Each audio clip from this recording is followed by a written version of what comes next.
Hi there, and welcome to Retirement Your Way. I'd love to welcome my gorgeous co host, Jaclyn. How are you doing? Oh, Debbie, I'm so good. I have missed you so much. I feel like it's been ages I know. without us. And, it's only been a week, but It's only somehow been a it week. feels like way longer. If I miss our weekly, get together, it breaks my heart a little bit. So I feel the Yeah, same way. me too. And for our listeners and viewers, we always do the 20-minute recap before we actually begin filming. And so it's like without that, without my little Debbie talk for the week, Yeah, I don't know, it just doesn't set me up very well. I agree. Texts just aren't the same, are they? Exactly. Well, why don't you share with our listeners and viewers what you were up to? We just got back from Charleston, South Carolina, which was just kind of a blast from the past. We got married there 7 years ago, Oh. and we married at this amazing place called Wentworth Mansion, which I highly, highly recommend. Um, they excel at hiring because their staff, I mean, the place itself is gorgeous and the history behind it is just fascinating. But the staff that they hire there is just, they excel at taking care of people. And I thought, this is kind of how we run our business. And I feel the same way about my clients that I think they feel about us. So it was very nice. They put us in the same room that we had 7 years ago. And it was Wow. just a lovely, lovely time. So Wow. And enjoy didn't you kind of that. say that some of the staff were the same staff from your Yes. wedding too? No, no. That is crazy, but so much fun. I mean, to It know was a those blast. stories and, those people still remember you, that is so cool. It was nice. It was very nice. But If you ever get to go, you need to go. And they have an amazing, amazing restaurant there called, I think, Circa 1886. It's one of the top restaurants in the United States. So I highly, highly recommend them. well, I'm super excited because I Yeah. might just have to take a trip. Yeah. Well, Debbie, I mean, I'm excited about this episode. I'm excited to be back. Why don't you share with us what we'll be talking about today? Today, it is going to be the second act and creating a purpose driven retirement. So tell me more a little bit. Like, what Well, does that mean? we're going to kind of reconnect to a few things that we've talked about in the past. But, as I was telling you earlier, I am, if there's potential for things to go wrong, I like to know about it. I mean, Yes. if, for example, the highway ahead, that's one reason why I like Waze. If there is something in the road ahead, I want to know about it so that I can avoid it. Hmm. And there are some potential issues or pitfalls in retirement. And I believe that knowing about those can help us avoid them. So, Hmm. along with some of the, I guess it's kind of the good, the bad, and the ugly.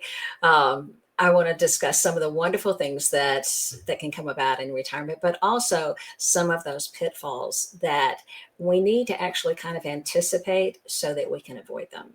Hmm. And so, if you kind of look at retirement in phases, for example, we transition from it first starting off as a vacation. Yeah.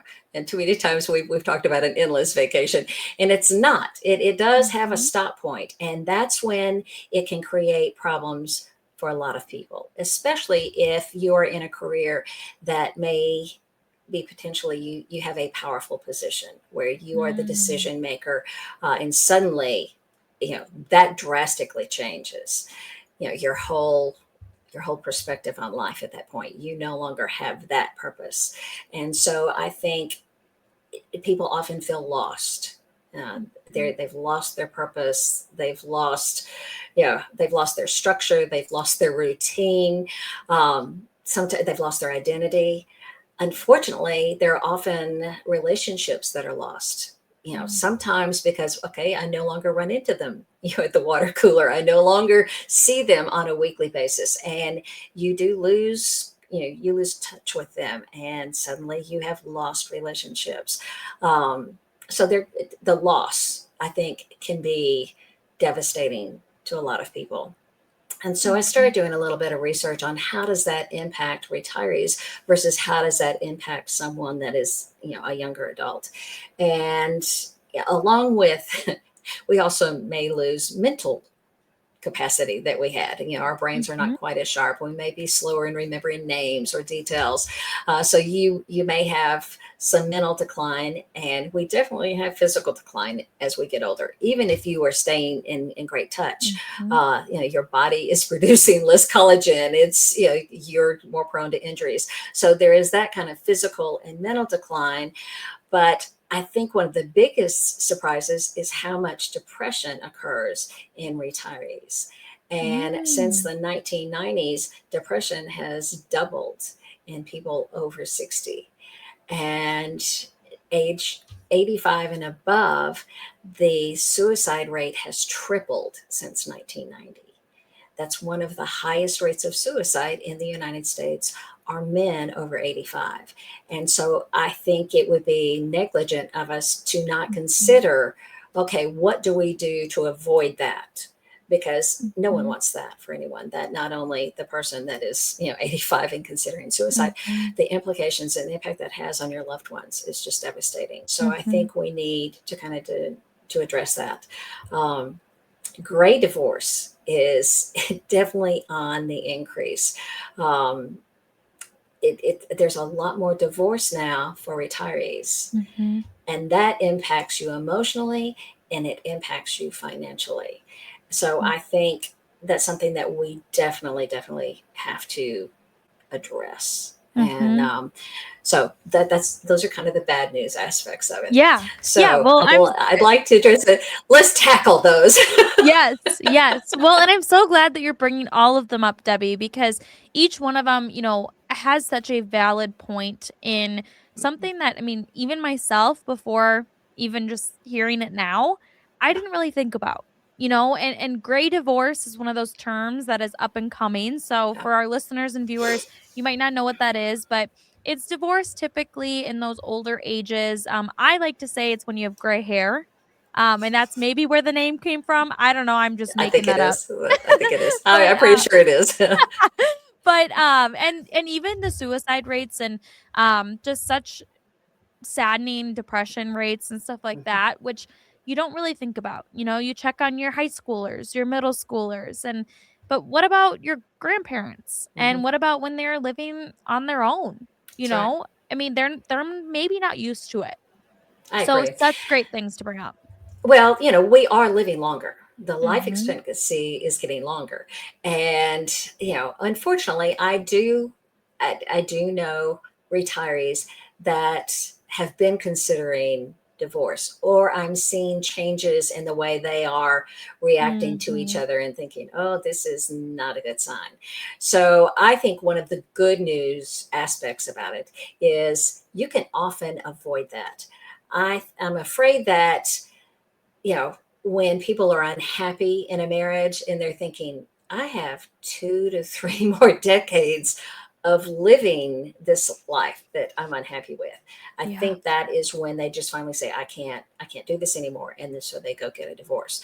So before it ever gets to that point, when you start finding yourself unsatisfied or that you are not content with who you've chosen to spend the rest of your life with, I think we have a say in how that goes. I think if we work on that relationship, think back to when you first start dating, the Mhm. effort that you put into wooing that person or convincing them, look, I am really a wonderful person, I think we're a good match. Mhm. I think we should put that much effort into making your spouse happy, Mhm. reconnecting. And you know I did something very similar with my late husband.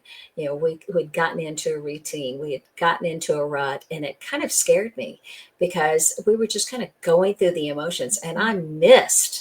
I missed that excitement of, oh, he's Mhm. home, I can't wait to see him. Yes. So we started working on it, and we did a date night at least Yes. once a week. We started leaving each other love notes. My husband Gary and I just that's just who we are now. That's part Mhm. of our go-to. And I can honestly say we are so excited when the other one gets home and we can, I haven't seen him. Oh, he's Mhm. been golfing all day. I get to see him again. Um, I will he often will leave a surprise card or my favorite candy in Mhm. the car just to kind of surprise me. I think we need to work on it. And I Mhm. think that is one way to avoid gray divorce. I also think, to butt in here, again, I am younger, so I have no experience in this, so take this as you will, but I think it's also about spending more time with each other. And I Yes, think today's society, we are so glued to phones, screens, all sorts of different things that we are not used to spending quality time together. I And agree. especially in retirement, your jobs go away, your other Hmm. things go away. Who will you be spending a lot of newfound time with? Your spouse. And so I think, Yes, gradually starting to spend more quality time together before you both aren't working anymore and you're both I agree. full time at home.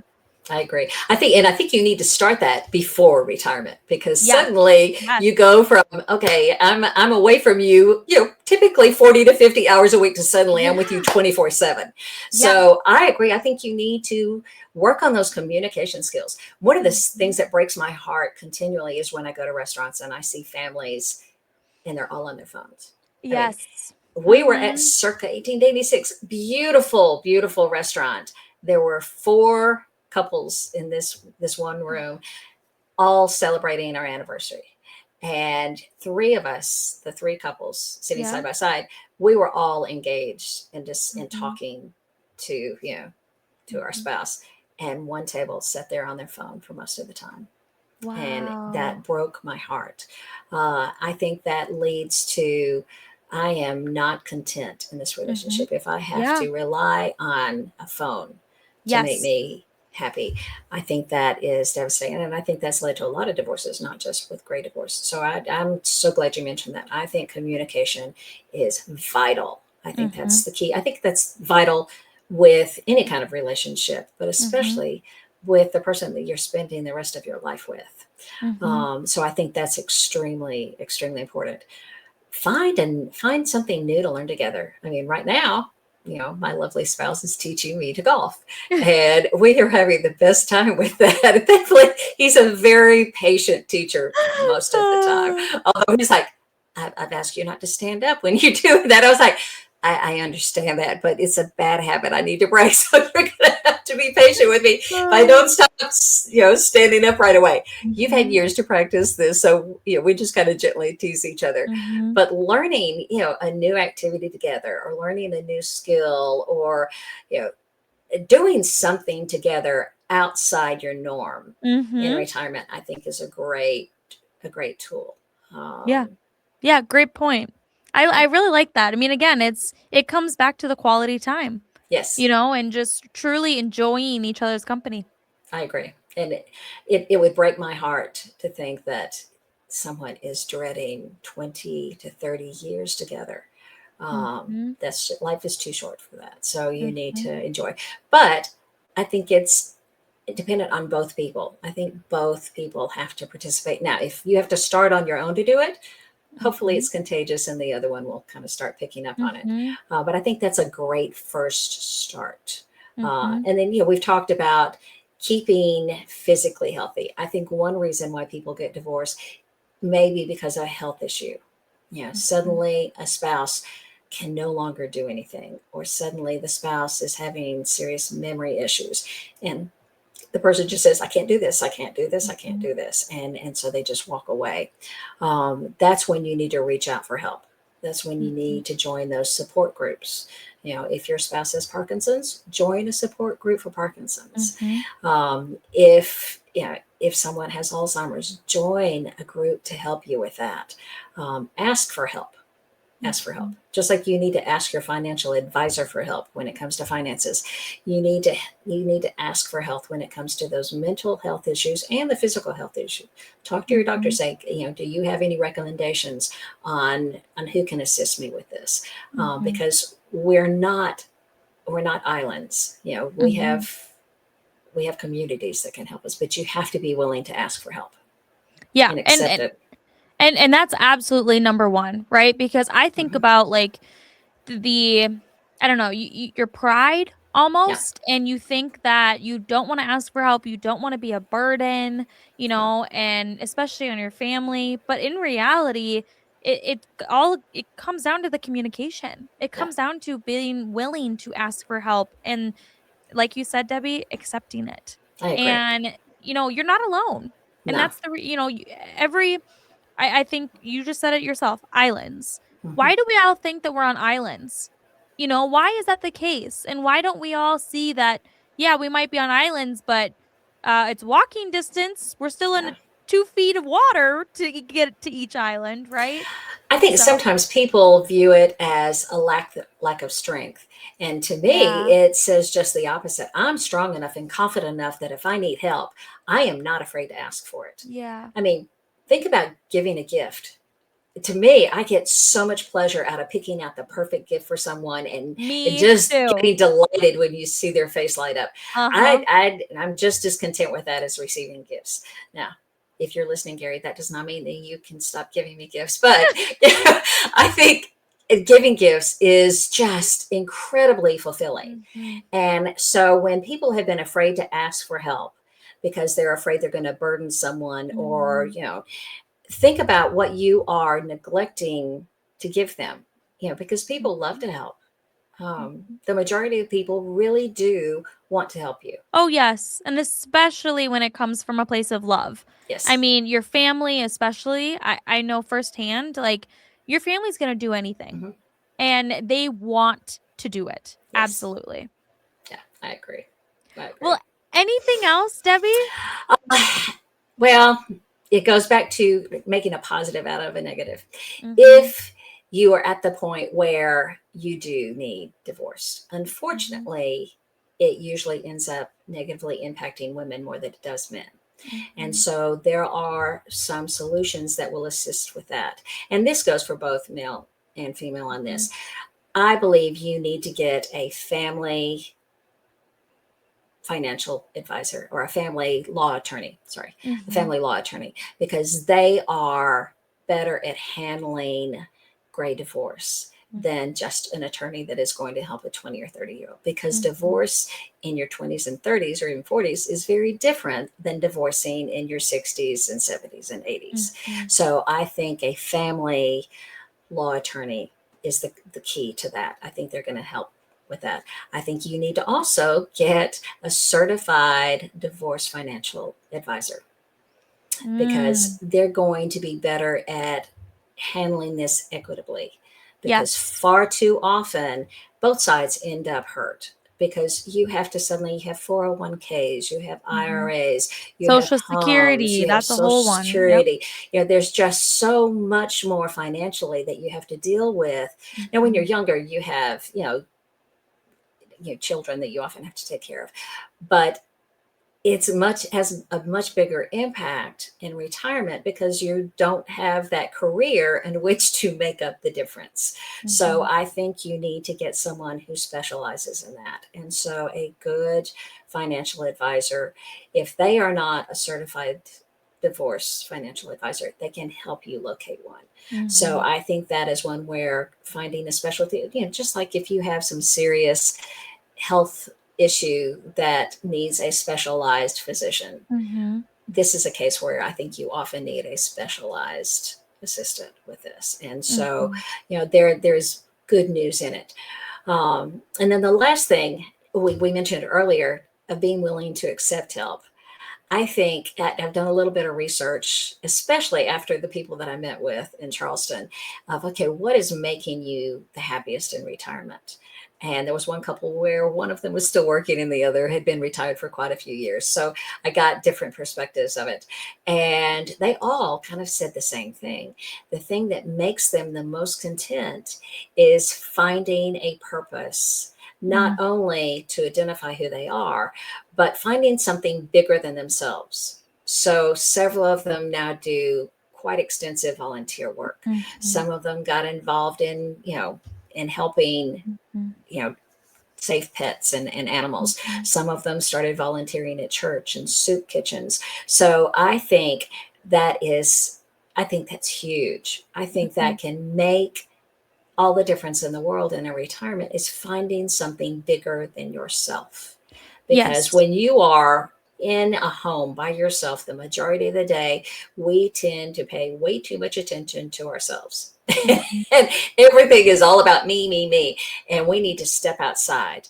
And I think you become much more appreciative of other people and what other people are going through if you Yeah. start volunteering or start finding a new purpose. Yeah, yeah, and I just wanna bring up too, being driven by something, or Hmm. having your purpose is what will help essentially your mental health and your Yes. physical health. And being driven to tomorrow, saying, "Hey, Yes. I get to go there tomorrow. I'm Yeah. gonna do that," you know?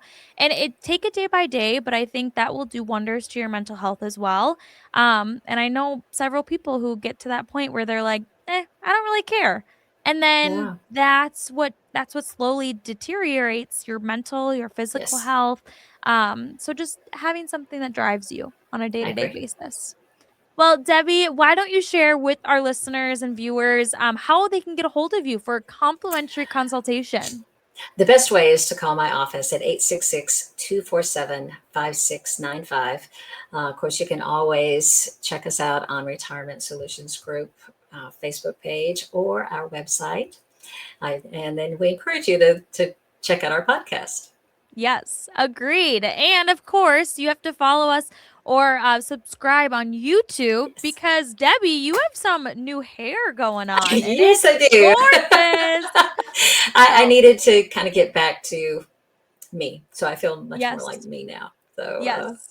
Well, it looks beautiful on well, you. thank you. So I hope that our Thank you. listeners who maybe just listened wants to go check us out on YouTube to look at your beautiful hair. So, Debbie, great episode. And that does it for this episode of Retirement Your Way with our host, Debbi Marcum. Thank you.